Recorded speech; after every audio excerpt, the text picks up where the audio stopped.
topics and opinions expressed in the following show are solely those of the host and their guests and not those of W4CY Radio, its employees, or affiliates. We make no recommendations or endorsements for radio show programs, services, or products mentioned on air or on our web. No liability, explicit or implied, shall be extended to W4CY Radio or its employees or affiliates. Any questions or comments should be directed to those show hosts. Thank you for choosing W4CY Radio.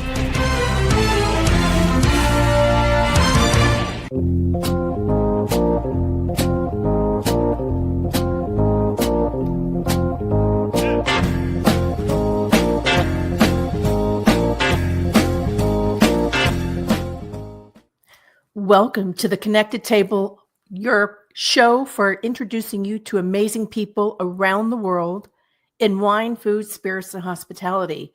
We're Melanie Young and David Ransom. We love traveling and sharing with you our discoveries. We're excited because we are in our hometown, New Orleans, to introduce you to a chef who has a lot of acclaim, many awards under her belt, and she's been really hard to nail down. I'm really excited to have her today. We are going to be talking with Chef Nina Compton, whose restaurant here in New Orleans, Compère Lapin, is celebrating 10 years this year. Growing up in the Caribbean island of St. Lucia, Chef Nina Compton developed a strong connection between food and community. She was drawn to the city of New Orleans after a guest appearance and becoming a finalist on Bravo Television's New Orleans edition. I think it was season 11, where she was a fan favorite. And it is where she has chosen to settle and have her home. It's a great story which she shares in a new cookbook. It's autobiographical, Creole, Recipes, Stories, and Tings. I love that, from a St. Lucian chef's journey. And she joins us today to share that journey on the Connected Table. Nina Compton, finally, and welcome. Good afternoon, everybody. I'm happy to be here and chat about all things food and beverage and New Orleans. Well, let's take you back to St. Lucia, where David has been. It's one of the two islands I've actually been to in the Caribbean. Very exciting. Oh. You grew up in a family devoted to service. Talk to us about it. So my dad was a lawyer and eventually went into politics. And he led St. Lucia to independence in 1979 from Britain. We became an independent island. He did serve of 3 terms as prime minister, and also just moving the island forward in terms of building different industries from agriculture to tourism. And it was a beautiful, my dad, he's passed away now, but growing up, it's people always ask me, what was it like to be the prime minister's daughter? And I always tell people, I never looked at my dad as the prime minister. He was always dad. And we had so many fond memories of growing up, and as busy as he was, we never felt like he was ever absent. He was always there. So we're a very tight-knit family. I have 4 siblings. So we had a beautiful childhood. I love it when you write in your book, you had siblings. And you sounded like a tomboy. It sounded a very idyllic lifestyle. And you were a bit of a tomboy. You had you were the 4th of 5 children. Yes. It just sounded fun. And you had a grandmother who was English, and you cooked with her. Talk to us about that. Yeah. So I tell people the kitchen is it's the busiest room in the house at any time of the day, whether it's in the morning or at night. It's always like a gathering place in our house. And my grandmother, who was a retired nurse, when she was getting older, she moved in with us. So she would wake up very early, about 5 a.m. in the morning, and she would start cooking and organizing for the day. And my grandmother was very rigid in her schedule. She would be up at this time, she'd have a breakfast at this time. And as I got older, I wanted to help her out because she always just seemed so busy. So I was very curious on what she was making or cooking for that day, and I wanted to be part of it. In the cookbook, there's a recipe for banana tea sandwiches, because there was such an abundance of bananas, and your grandmother was British and had her regular tea. We tried those, by the way. We made them ourselves. Yes. What do you think? I loved them. They were really great. Yeah. I like cucumber sandwiches too, by the way. Yeah. Those are good too. But my grandmother always had a banana, and she always had afternoon tea, and she would just sit outside and take it all in. So that's something that really stuck out as a memory, was having her eat those and have her tea. Nina, your family had hopes that you would go into, I think, what they called a respectable profession, but you always had dreams of being in the kitchen because you loved it so much at an early age. And tell us about the journey of saying, I want to be a chef. How did that come about?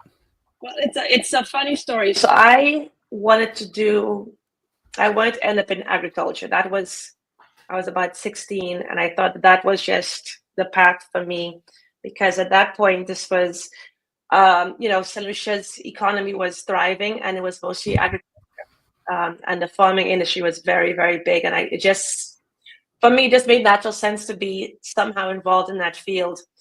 But then I also love cooking. And I remember cooking Christmas dinner for my family, because my mom and my grandmother and my aunt were always in that kitchen very early in the morning, making this big feast, serving it, and then cleaning up after. Just like it's just a chore for them. And I said, I'm going to cook the meal this year. And I remember seeing just the joy and excitement of my grandmother and my mom enjoying themselves and not having to worry about cleaning or doing anything. And I told my mom, I said, I think I want to be a chef. And she says, well, why would you want to be a chef? She's like, the money is terrible. It's a lot of stress. You're going to get cut. You're going to get burnt. And I said, I really want to do that because I saw how much joy my cooking brought to you, and I want to share it with other people. And she says, well, if you're really serious, you need to find a job. So that's when I got my first cooking job at Sandals Latok. And that's where I got bitten by the bug, and I haven't looked back since. How old were you when you took that first job? That was in 1997. I was 17 or 18. Yeah, you were crazy. Young. I was very young, and it's one of those things with cooking. I never get bored with it. I'm always learning. Even though I've been doing this for almost 30 years, I still keep learning. I still keep traveling. I'm still excited about food, and the possibilities are endless. So I think for me, I never see it as a job. I see it as something I just really enjoy. Well, yours is a journey. Montego Bay, New York, Miami, but first you did the respectable thing. I'm sure your family thought, and enrolled in the Culinary Institute of America. Yeah. So you weren't just going willy-nilly from kitchen to kitchen. And I'm sure that brought you structure and important management skills that you've applied to running restaurants, right? It definitely did. I was actually working in Montego Bay, and I had rotated all the kitchens, all the outlets. And I had told the head chef one day, I said, I feel like I've hit a plateau and I'm not advancing. And he said, the next step for you would make sense is go to culinary school. He said, you can go to Johnson Wales or you can go to the CIA. And the CIA was it just sounded right. And I figured, why not do that? So getting the formal training of understanding the mother sauces and the knife cuts and just so many things, the fundamentals of cooking before I actually, for the next step, it was important to get those fundamentals down for my next restaurant that I would work in. So what happened between that and getting the call for Bravo Top Chef? You worked for a number of chefs who we've actually had on the show, including Daniel Boulud and Norman Van Aken. And Scott Conant. And Scott Conant. We've had all of them on the show, and we've had a lot of fun with them. They're great guys and obviously wonderful chefs and mentors to a lot. Tell us about your experience with them. So I was working at Scarpetta. We had just opened up we had reopened the Fontainebleau, this big rollout, amazing grand opening, and we were very, very busy, of course. And I remember we didn't normally get calls to the kitchen, but somehow this phone call comes in. I answer the phone, and they said, "We want to talk to Chef Nina." And I said, "Speaking." And they said, "Well, we're scouting for some contestants for this cooking show. We can't tell you the name, but we can send you the email." And somehow when I gave them my email, they spelled the name wrong. So I never got the email. So for a couple of days, I'm checking my email, nothing pops up. I search my spam, nothing comes. And they call back again like a week later. They said, hey, we sent you the email and we didn't get a response. And I said, I never got the email. So they said, well, spell it again. And they sent the email and pops up and I open and it says confidential. And it says we're scouting for the next top chef. And I kind of went silent for a second because I was very shocked. And I remember telling Scott at the time, I said, hey, they've approached me to do the show. And he said, well, what are you going to do? I said, I don't know. He says, well, you should definitely do it because you might win. And I said, okay, well, I got Scott's blessing. And I told my mom, I said, hey, I have a chance to do the show. And she said, I don't want to do the show. It's too stressful for me. Please don't do it. I'm not going to watch the TV. And of course, being, listening to my mom, I said, okay, well, maybe I should just pass. And then I thought about it for a couple of days and I said, no, because I'll never get this chance again. So I said, Mom, I'm going to do the show. You don't have to watch it. I'm just going to go for it. So it was an amazing experience. I was at physical therapy yesterday watching Top Chef because the episodes just keep going and going and going. And I said to David, wow, just thinking about what that brought you in terms of national attention. You became a finalist and a fan favorite. And knowing that, these reruns are just going on and on and on in dentist offices and everywhere. It's incredible. It's a gift that keeps giving. And Scott Conant was wise, given that he's done really well with television too, to say, do it, because it really changed your life. How did it change your life in every level? I didn't realize how many people watched that show until the episode started airing. And there's these lifelong people that are very invested in the show, and they get attached to you over 6 weeks of being on television, that same time on Bravo. And I think for me, it was really a strange thing because people always say, hey, once the show wraps, your life will change. And I figured once the finale aired, I would be getting all these phone calls, do this, do that. And for a couple of months, nothing. I wasn't getting any emails, any phone calls. And I said, well, maybe I'm not going to get this big explosion of offers.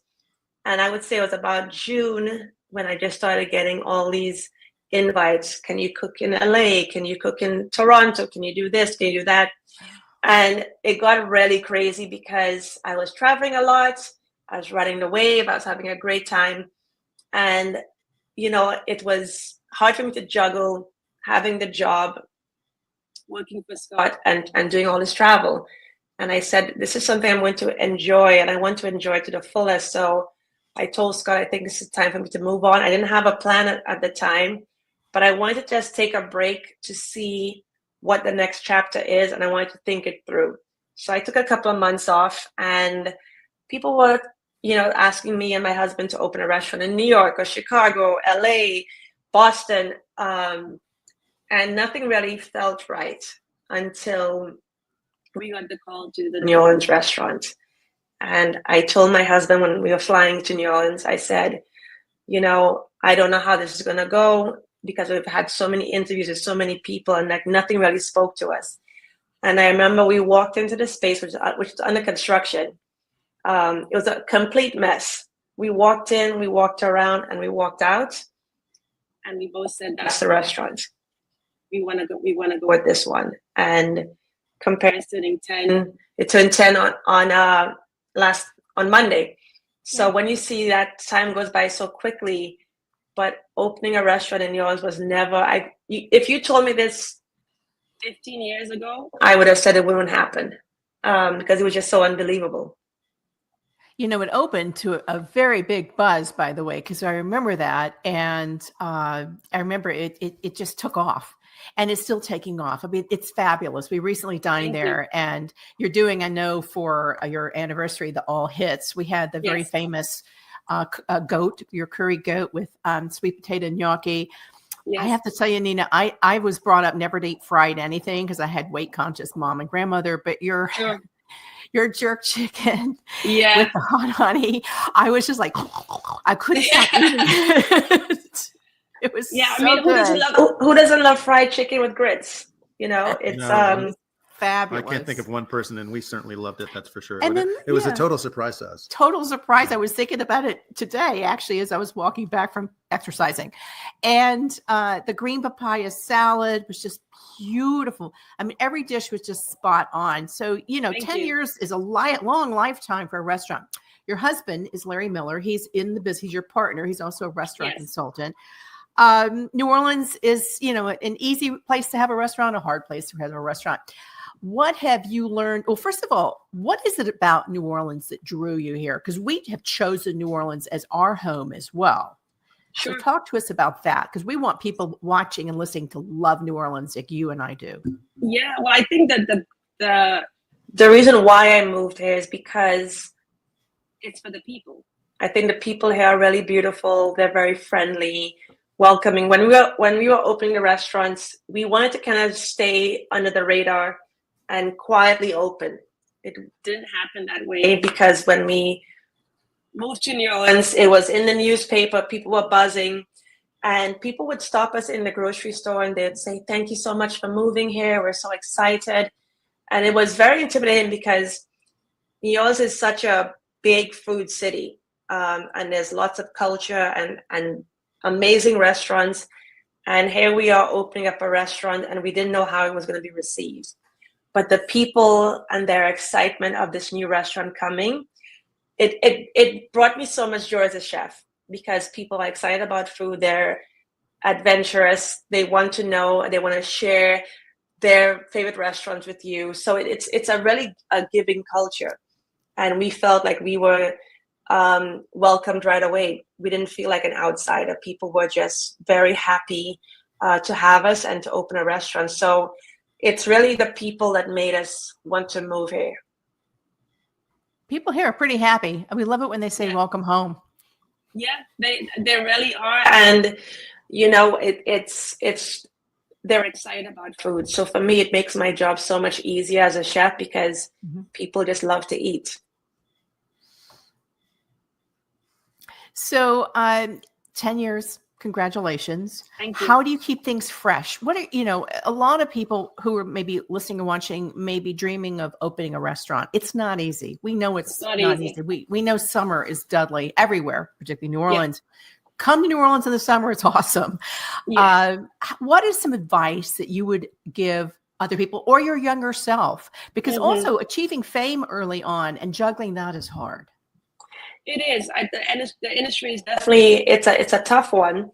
But, you know, I think what people don't focus on is having a restaurant, it's a business. You know, we are creatives. We are making a beautiful food and beverage and creating an experience, but it's a business. It's a business first. And I think it's a lot of people kind of put that secondary. But it is a business first. But I think for me, if I told my younger self maybe to slow down a little bit, and I think having the power of no would have been helpful for me, because I always said yes to everything and everybody, and then before I know it, my calendar is filled and I'm doing interviews or a cooking class or something else, and not taking time for myself to recharge my batteries. And I think that's something that now, you know, 10 years in, I just start to say, I don't have to do every event. I don't have to do all of these things. Being a little more selective and trying to preserve my energy and my light so I could be the best boss to my staff, I think is really important. You know, it's a long day to begin with. Yeah. And when you start adding things on top of all those long days, it does take its toll. That's for sure. Yes, it does. Yeah. You know, Nina, let's talk about the book that just came out. It's called Creole Cooking and Recipes and Stories and Tings from St. Lucian Chef's Journey. So let's talk about the book. It's a great book. We've gone through it. We've had a couple of recipes in it. Starting with Creole and Tings. I've been to St. Lucia. I was there a long time ago in 1988, and I had a great time there. and spent a week on the island with my girlfriend. Sorry, Melanie, it wasn't you. But I was in Jamaica with a boyfriend. there you go. There you go. There you go. Now you're even. But I adore St. Lucia. It's a beautiful island, Thank you. and it has a lot going on. So let's talk about the cookbook, which is an ode to that. Yeah, well, I had been approached to do a cookbook after I did Top Chef, and I started writing the proposal, and then of course I got busy trying to open up the restaurant and move to New Orleans. I kind of put that on hold for a little bit, but once the pandemic hit, I said, hey, this thing is going to be around for a little bit. COVID was kind of a little bit of a big ripple for the restaurant industry, so we had to pivot a lot. And I said, maybe this is time to pick up the book again. So I got Osai to work with me on a project, who did I think a really beautiful job of extracting the stories from my brain. As a chef, I think we're very straight to the point, and she says, no, we need to put a little more in the head note about these recipes. So it was really about documenting Caribbean and also Creole culture throughout different areas, starting in St. Lucia, Jamaica, Miami, and then ending up in New Orleans. So it's really about the journey of the different Creole cultures through food and beverage, and kind of my journey of as a chef, starting in St. Lucia, and then book ending in New Orleans. There is a lot of storytelling in the book, as well as recipes. The cover, just so you know, the co-author is Osai Endeline, who is a historical food writer and cultural food writer of significant note. The photos are great. This is a photo of ackee fritters, right? No, this is the dasheen balls. Oh, dasheen balls. Okay, that's right. The ackee fritters have a different shape. Yeah, there's some terrific photography in here. Who did the photography? So we had Brittany Connolly, who did the cover and the food. We also had Casimo Harris. He did the lifestyle images.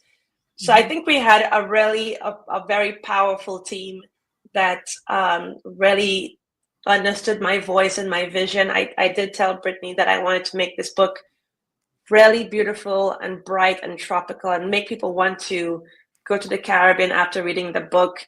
And Osai, award-winning writer who's done some really beautiful ways of crafting my voice in the book as well. So I think I'm very proud of it. It's a lot of work. I think a lot of people think that a book is done in a couple of months. This took us 3.5 years. And we wanted to take our time with it. We didn't want to rush and put out a book because this is something that's out in the world and I can't take it back. So I wanted to make sure that everything was very thoughtful.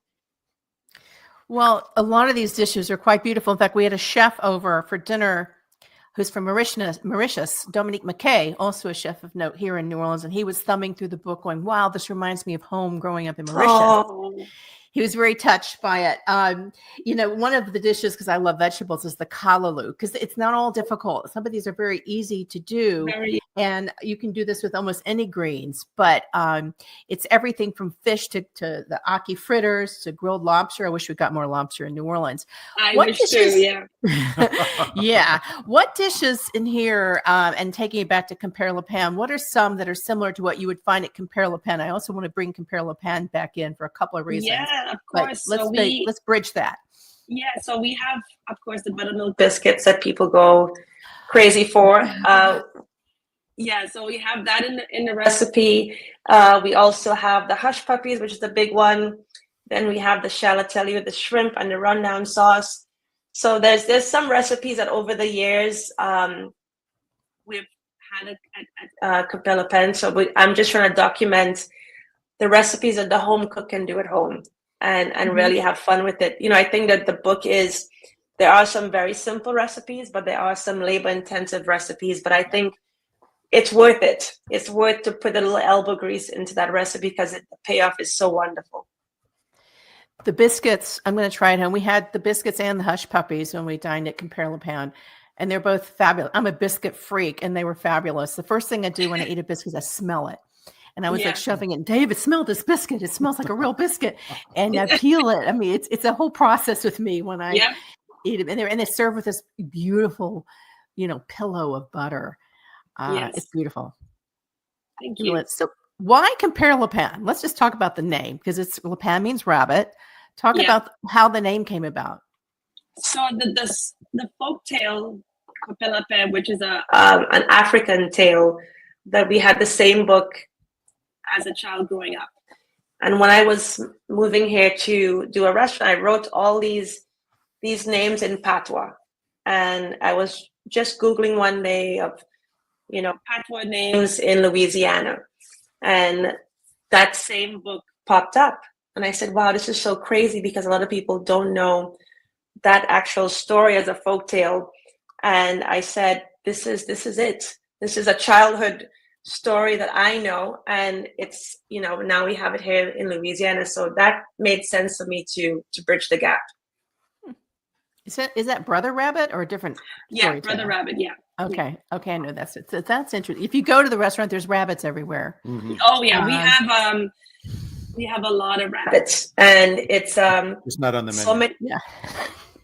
We've had rabbit on the menu once. Yeah. Okay. Because I think a lot of people, they always associate with a fuzzy little bunny. So we try not to. That's pretty funny. So, the restaurant, which you and Larry own, is located in a terrific hotel. A friend of mine just stayed there and just raved about it. It's called the Old Number 77 Hotel in Chandlery. It's in the Warehouse District, the Arts District. So great location. And there's a wonderful art exhibit. If you go to the ladies' room and to the lobby, there's a terrific art exhibit that we kind of traverse through.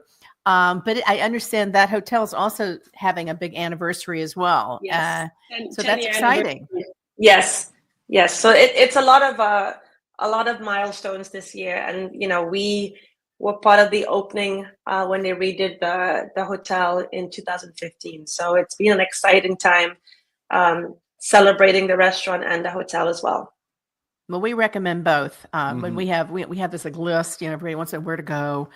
In New Orleans, we always say, stay here, go there. Mm-hmm. And it's a great location for many other things as well. Yes, absolutely. Yeah. So you say on the website for Compère Lapin, meals aren't about trends, shock value, or opulence. Thank you. Meals are about moments, memories, and those who surround you at the table. Talk to us about that philosophy, because we have been to a few restaurants where it was all shock value, including the sticker shock. Well, I think for us, people are dining out more and more, opposed to, let's say, 20 years ago. So one of the things we always tell the staff is listen, people have options. They don't have to come to our restaurant. They could go somewhere else. But when they do, they're making a conscious decision to dine with us. And we need to make sure that we exceed their expectations and create a moment and a memory. It's not just about a transaction of eating food and drinking a glass of wine and then paying. It's about connecting people through food and their experience, the music in the restaurant. So we're trying to create something where it's people want to come back because they felt welcome, they had a good time, they enjoyed themselves, and they want to make this a regular place to come. I think that's important. One of the people who you worked with early on, Daniel Boulud, was asked someone asked him at a City Meals on Wheels event, why are you in this business? And you could answer that a million ways. He said, I want to serve people. Oh, that's the best way. I think a lot of people just want to, again, create an experience and a memory for people. We're not doing it. Again, I think we are creatives. We're passionate people, chefs. And we want to share, connect with people. It's not, we don't have a glass between us. We're touching, feeling, smelling, and we want to have that nostalgia every single time. And we do that through food. It's a connector. That's what we call our show, The Connected Table, for the same reason. It really is. Food is a cultural connection. It's a social connection. It can lift you up. It can bring people together in times of happiness, celebration, and also in grief. Yeah, I agree. And it all requires teamwork. Yeah, you have a great team, by the way. We sat down with who sat down with Corey. Great. No, it's really about, it's not just about the food. It's also about the service. connecting with people and asking them, where are you from? And you find so many people from all over the city coming in, and they could be either here for a convention, or they could be coming because it's the birthday, or they're just here for whatever it is. But we always make sure that, it is, I always tell my staff that nobody's job is less important than Joe's job or Tom's job. Everybody has a very important role to play. So the bartender, the hostess, the server, the general manager, they have a very important role too. So we never minimize anybody's role being less. Everybody we treat with the most importance, because everybody is important. It's a great philosophy. So Corey is your manager, and we were enamored by the wine list, the cocktail list too, which is terrific. But the wine list was well thought out, and we had a long discussion with him about that because there were some selections on there. It was a step above many of the wine lists in New Orleans. Yeah, not to knock wine lists in New Orleans, but there is a step above factor. No, Corey does a great job. He's very, very excited about wine and beverage, and he gets very. He has a twinkle in his eye when he talks about wines. So he certainly does. Yeah. Well, and one of the things he said was that, it's not the easiest cuisine to pair wine with, because there's a lot of spices involved and flavors that aren't normally associated with wine. So he says it's a lot of work for him, but he loves the challenge as well to create that pairing. Nina, let's talk about community service. You've been called on to appear and do, and it's hard to pick and choose, but are there certain charities or philanthropic causes that you're committed to? And tell us about that aspect of your life, because that's important. No, it definitely is. I think in New Orleans, the outreach and what people do with the community, all the foundations, it's just an easy extension for the restaurant as well. So we do partner with Son of the Saints to do a lot of their programs. We do their Christmas dinner every December. We cook for the boys, and we've done cooking classes for the boys. So just giving back in whatever capacity through maybe Roots of Music. We do a lot of stuff with the Link Foundation as well. So there's a lot of that in New Orleans, but we also do some national stuff, like Alex's Lemonade is a big one that we partner with. Also Southern Smoke, which is very near and dear to our heart, because it's a foundation that is focused on hospitality workers and giving them access to healthcare, counseling, money if there's a natural disaster. So that's one I think that's very important. So we lend our voice to whatever charity that really speaks to our hearts. I think that's terrific. For those listening who are not from New Orleans, what is Son of a Saint? So Son of the Saint is a foundation that helps. It's basically a mentorship program that takes boys at a very young age. I think the starting age is, I want to say 5. And they're young boys that don't have a father figure in their life. So they're paired with a mentor to help guide them in those young stages when they need the father the most. So things like taking them to sports, or how to do it, to tie a tie for the first time. All of those things, taking them to sports events. I think that's a very important thing for a child that needs that extra support. It is important, and mentorship is critical for building confidence and self-esteem at a time when a lot of young people are feeling fragile for whatever reason. I mean, maybe they turn on the news. Maybe they live, with the fear of climate change. We live in the heart of hurricane season, and it which has started, and it's top of mind all the time. Yeah. And we've learned to live each day the best we can and just be prepared. How do you reconcile that in your life as you have settled here, but also have traveled and done some wonderful things to help others who've been impacted? Yeah, I mean, hurricanes are definitely, that's a hard one. And it's, when you see climate change, nobody's really safe. Whether it's a hurricane, whether it's tornadoes, whether it's just, flash flooding. I think that we're all, prone to some kind of disaster, but it's, I think as a chef, you definitely immediately jump into help. I think that's just something that the chefs do, is if there's a, cooking for the people that had the fires in LA, we're on the front lines and we donate what we can, whether it's time, whether it's food, just to give, a voice and shine a light on the people that are in need. And you look at people like Jose Andres that does an amazing job of really showing this disaster happened and how we're going to move forward. And that's through first feeding people and bring them some comfort. Chefs have long been first responders that do this voluntarily. They're not paid. When we lived in New York, or when I was living in New York during September 11th, I was in the heartbeat of all that, working to mobilize restaurants. And we did so many amazing things. And I think people underestimate or overlook that. Yeah. And I think it's actually, frankly, important when people make restaurant decisions. I mean, I look at, when we travel, interestingly, Nina, when we travel, we don't always look for the newest and the hottest and the latest anymore. We look for the most caring. Yeah. And I think that's really important. We look at a lot of things about because it is, when you go out and spend your money dining, you want to go where there's a wonderful food and hospitality, but you also want to know that this is a caring restaurant, that people respect the owner and the chef. Yeah. And that's really important. And I think people should take that into consideration, don't you? I think so. I think it's really about what is that operation doing?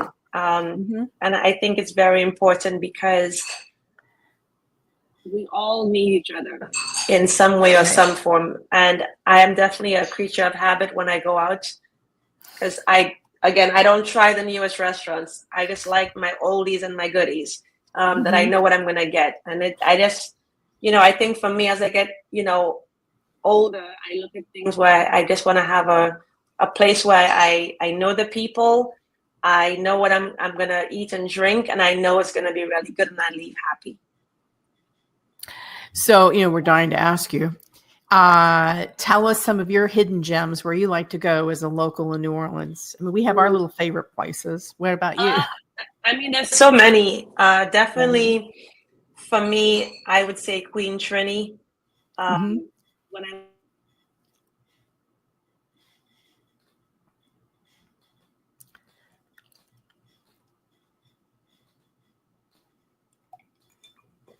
Queen Trini Lisa, we've not been to yet. No, we have not. It's Haitian inspired, and I think it's another woman owner.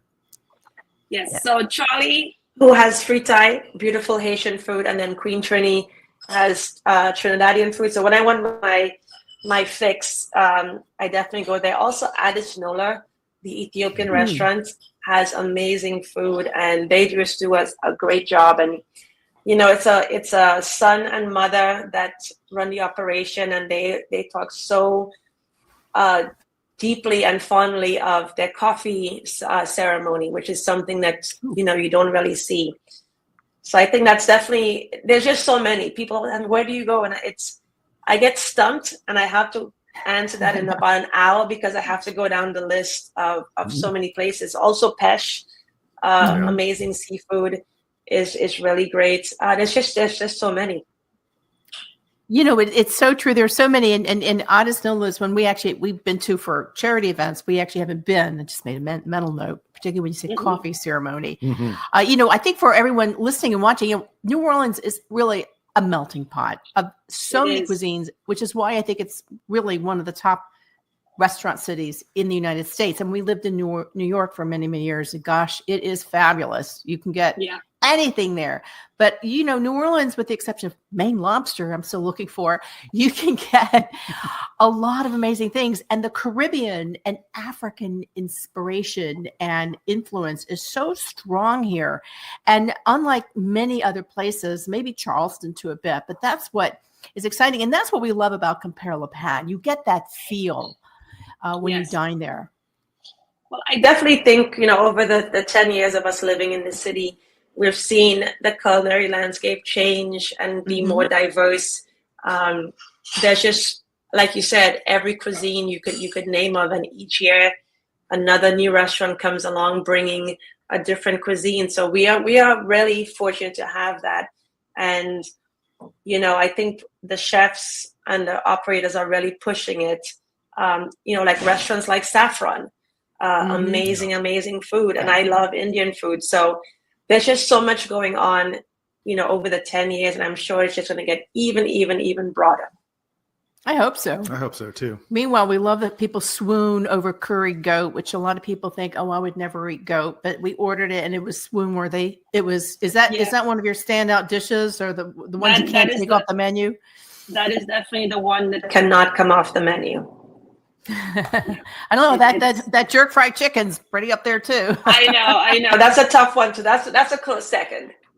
Yeah. And the biscuits and the hush puppies. It's interesting because I heard, we think of it as a delicacy because curried goat isn't really very utilized in the United States, or goat isn't very utilized in the United States, but it's a worldwide big seller.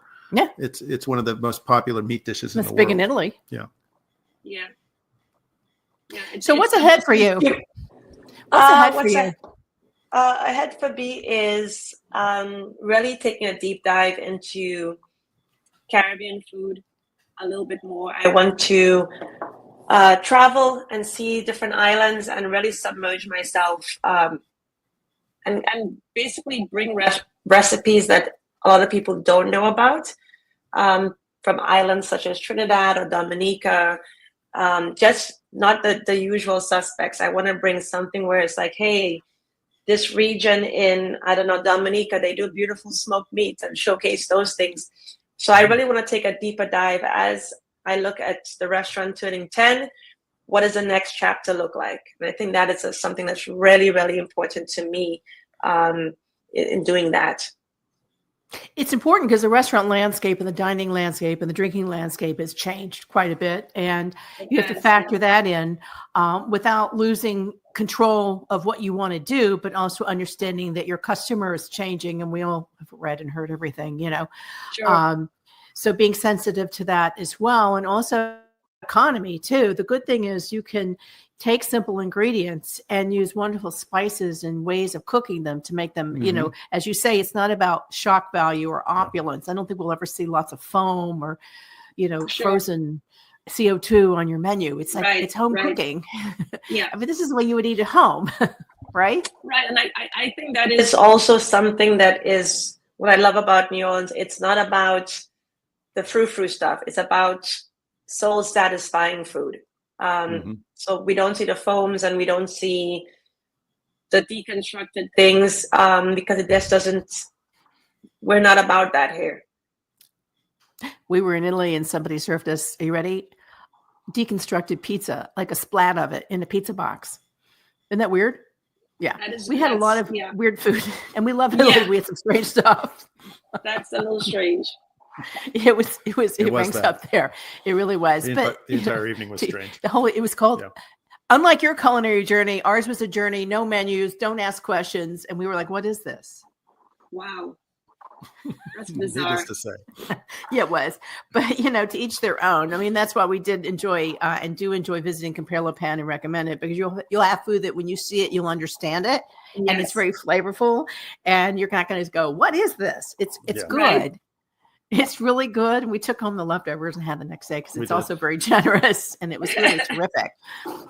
So again, we're talking with Nina Compton, who has won many awards. I have a history with the James Spirit Awards. Congratulations on that. I hold awards here is awesome. I hope TV is amazing. But at the end of the day, it's what you deliver out of the kitchen and into your level of hospitality that matters more than anything. And I think that's an important way to leave as a final message to people, particularly anyone aspiring to have a career, that it's not about awards or contestants and fame. It's about something more. So leave us with that thought, Nina, for the person out there who may be saying, I want to be like Nina Compton. I think, for me, I was never driven by winning awards. I was never saying, I'm going to do this because I want to win an award. Those just came along, pleasantly surprised by those things. I think my advice to anybody in this industry or coming up in this industry is just do it because you're passionate about it. Don't do it because you feel like this is something that's trendy. Stay true to what you are. And if you have a culinary voice or cuisine you want to showcase, be proud of that. I think that was something for me, my journey of cooking with so many chefs, that finally I was able to find my culinary voice and showcase Caribbean food in my restaurant. So I think just stay true to what you are and what you want to do. Always have a goal, whether it's a small goal or a big goal, but, challenge yourself. I always tell people, don't ever get complacent, because that's an easy way to get a little too comfortable, but you have to be motivated. You have to challenge yourself, try and improve every day, because nobody will do that for you. You have to do that for yourself. Absolutely. And also know when to push stop and reset, which I think you've learned to do as well. And we all need to learn that more in this crazy world. Again, I'm going to hold up the book. It's great. Creole, which is a Caribbean term for Creole, in case you haven't figured that out. Recipes, stories, and tings. I learned that word when I was a little girl going to Jamaica. A St. Louis chef's journey. I used to go to Jamaica a lot as a little girl, so I loved seeing this and some of the dishes I used to eat when I was a little girl there. So congratulations on 10 years at Compère Lapin, a book, all your success, and living and enduring this crazy industry, right? Yes. And to all who are following, get out and come to New Orleans, please. This is a wonderful city year-round. And in the summer, it's quiet. You can get into every restaurant. That's right. You can get a reservation. And there's great culinary deals, restaurant week deals, and wonderful things in museums. And go check out Compère Lapin and the hotel, which, my friends all love, the old number 77 in Chandlery. You can go have a great stay, a meal, and never even step outside if it rains. Yep, that's right. Thank you again, Nina. We really appreciate it. My pleasure. Thank you. You've been listening to The Connected Table Live with Melanie Young and David Ransom. We love sharing the stories of people in our industry with you, and we encourage you to get out there and expand your appetite and palate and discover, because we want you always to stay insatiably curious. Follow us at The Connected Table on Instagram and listen to our show on more than 65 podcasts around the world. We want you to... And YouTube. And YouTube now. Mm-hmm. So connect with us, and we'll be back with another show next week.